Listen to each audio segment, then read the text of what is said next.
사실은 그 피고인 윤석열의 운명의 상당수는 김건희 여사가 추동한 측면이 크죠. 그렇죠. 왜냐하면 사실 여기까지 오기까지 내란을 일으키기까지 여러 가지 동기적으로 생각을 해보더라도 뭐 예를 들면 탄핵 문제라든가 뭐 여러 가지 입법 방해라든가 예산 문제라든가 이런 것들이 부차적으로 느껴질 정도에서 실제로 이 부분이 결국은 김건희 한 사람을 지키기 위해서 내란을 회책한 게 아니었나라는 의심들을 상당 부분 하게 되어 있는 상황이기 때문에 그 원인에 대한 규명이 없이 어떻게 결과값을 얻습니까? 결국 동기를 제공한 사람, 그 동기를 제공한 사람들이 여러 가지 거쳐갔던 의혹들에 대해서 국민들에게 한풀이를 해주지 않는다면은 국민들이 또 수긍하지 않을 것이고 중도층 여론이라는 것도 조선일보도 그렇습니다. 결국 이 근인이라는 게 김건희 여사라는 여러 차례 얘기했고 내란으로 오기 전까지도 김건희 특검법을 수용하라고 했거든요. 맞습니다. 이건 중도의 문제도 아니고 보수 지지층의 상당수도 우리 대통령을 이렇게 만든 원인이 김건희 여사라는 점에 동의하고 있기 때문에 이 부분에 대해서 해소하지 않고 가는 것은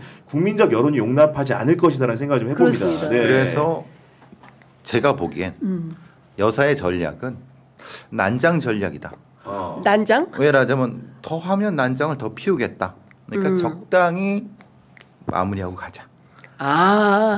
더 난장을 치를 것도. 내가 여기서 그만 난장 칠 테니 이제 나를 덮어줘라. 요게 난장 전략이라고 하는 것이 중요하다. 왜냐하면 사실은 정치라는 것은 서부지법에 가서 난장 피우고 그렇죠. 맞습니다. 막 그 서울구치소 앞에 가가지고 집회하고 막 왜냐하면 좀 대선 국면으로 들어가면 이런 것이 더 했을 때 사실은 사회적인 안정 뭐 이런 거 생각할 때 보수 언론도 더 이상 김건희를 잡고 여사님 잡고 늘어질 것이냐. 그러니까 오히려 이제 이런 것을 여사님 같은 약간의 정치적인 부분에서의 고수들은 느끼지 않을까라고 해서 걱정이죠. 그러니까 저도 이 국민적 의혹이 다 해소되길 바라는데 분명히 정치적 과정에서는 이런 것이 생길 수 있다. 그러니까 이런 과정이 민주당 내에서 제대로 좀 정리가 됐으면 좋겠지만은 좀 어려운 부분이 있는 것 같다. 그러니까 이런 부분들을 난장 전략을 방지하기 위해서는 일단 한 사람 떼어낼 사람이 있습니다.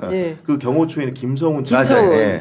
이분 같은 경우에 지금 어떤 의혹을 받고 있냐면은 김건희 여사한테 비화폰을 지급한 주체로 이제 거론되고 있지 않습니까? 민주당 윤건영 의원 같은 경우에 삼성 갤럭시 S20 5G 모델 이 비화폰을 왜 지급을 했느냐. 이런 의문을 갖고 있는 거고 비화폰이라는 것은 국무위원들이 국무상 비밀상 지득한 비밀을 가리기 위해서 하는 건데 여사가 대통령의 영부인이 왜 가지고 있느냐 이런 부분을 제기하고 있는 거 아니겠습니까? 덧대가지고 말씀드리면은 대통령 관저에 대한 압수수색 우리는 주인이 대통령이라고 생각을 했는데 그분이 이미 구치소에 가 있어요. 근데 영부인이 있는데 압수수색이 안 된다고 하는 겁니다. 그걸 막아서고 있는 사람이 누굽니까? 김성훈 차장이기 때문에 경찰이 구속영장을 재신청한 상황에서 신속한 사법 처리를 통해서 분리를 하는 것이 기본적으로 김건희 여사 문제를 온전하게 해결할 수 있는 또 해결책 중에 하나다. 지름길이다 생각을 합니다. 댓글창에 여사 그만해라. 김건희 씨. 김건희 씨로 해달라. 김건희 비판이 막. 저희 어머니도 여사라고 그러거든요. 죄송합니다. 김건희 씨에 대한 수족을 빨리 잘라내는 것이 힘인 게 그러니까 수단을 제공하고 있잖아요. 말씀하신 것처럼. 그러니까 계속 연락을 할 거란 말이에요. 아니 근데 김성훈 차장을 통해서 메신저를 활용하는 거 아니겠습니까? 맞습니다. 이를테면 굳이 김건희 씨가 면회를 가지 않더라도 김성훈 차장을 통해서 뭐 이런 연락이 가능한 거잖아요. 가능한데 그리고 이 사람은 직접 통화하는 걸 굉장히 좋아하시는 분이잖아요. 비화폰 갖고 들어가라? 그래서 수족을 빨리 잘라내야 된다.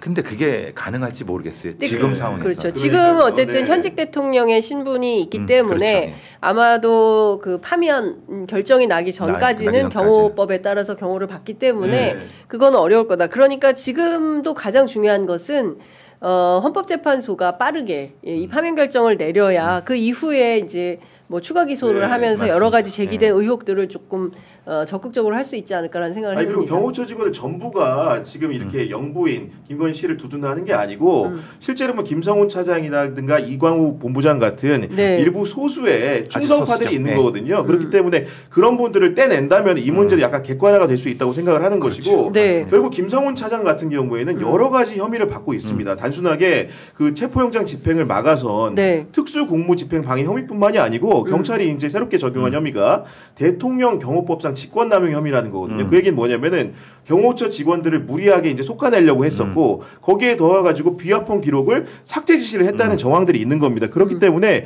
이런 부분들을 빨리 제대로 혐의를 적용해서 신속하게 사업 처리할 수 있기 때문에 이런 부분들을 촉구하는 겁니다. 지금. 네, 그렇습니다. 경호처 내에 경찰을 많이 도와주는 분들이 있는 것 같아요. 다수의 건강한 상식을 가진 분들이. 그러니까요.